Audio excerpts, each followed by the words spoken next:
रामगढ़ गांव में बलिया नाम का एक आदमी अपनी पत्नी सरिता के साथ रहा करता था। अच्छा ठीक है सरिता, अब मैं चलता हूँ। ठीक है। ठीक है, ध्यान से जाना। अगर रास्ते में शेर धनराज मिले तो उससे बिल्कुल बहस मत करना। चलता हूँ। ठीक है, मैं सेठ धनराज से बिल्कुल बहस नहीं करूंगा। और बलिया अपना केले का ढेला लेकर बाजार की ओर चल देता है। और पहुंचकर बलिया अपने केले बेचने लगता है। बस अब थोड़ी मेहनत और करनी पड़ेगी मुझे, और जो इन केलों से मुनाफा होगा उससे आज का गुजारा हो जाएगा। तभी बलिया की नजर सामने से आते सेठ धनराज पर पड़ती है और बलिया की आंखों में डर दिखने लगता है। क्या बलिया, तूने फिर से मेरी जमीन में अपना ठेला लगा लिया? जमीन का किराया दे वरना तेरा ठेला हटवा दूंगा। सेठ जी, अब मैं कहाँ जाऊं? इस ठेले से मेरे परिवार का गुजारा होता है।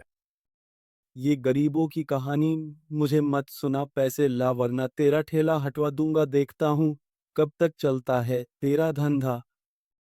इतना कहकर सेठ वहां से चला जाता है और बलिया देखता रहता है। और कुछ देर बाद शाम होते ही बलिया भी अपना ठेला लेकर घर को चला जाता है।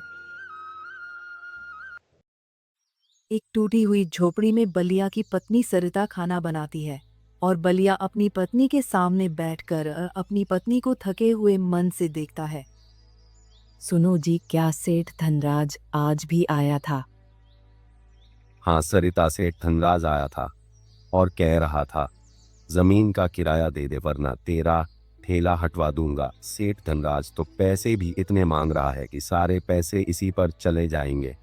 हमारे पास तो कुछ भी नहीं बचेगा। इतनी बात सुनकर सरिता की आंखों में आंसू आ जाते हैं। लो जी, आप पहले खाना खा लो, भगवान सब ठीक कर देगा। आखिर सरिता, ये हमें मुसीबतें कब तक झेलनी पड़ेगी? कोई बात नहीं जी, हम किस्मत से नहीं अपनी मेहनत से जीतेंगे। और हम ताजी और अच्छे केले बेचेंगे तो हमारे पास ग्राहक जाते आएंगे और हमें मुनाफा भी ज्यादा होगा। सरिता, ये बात तो तुम सही कह रही हो। लोगों सरिता की बात सुनकर बलिया का हौसला बढ़ जाता है।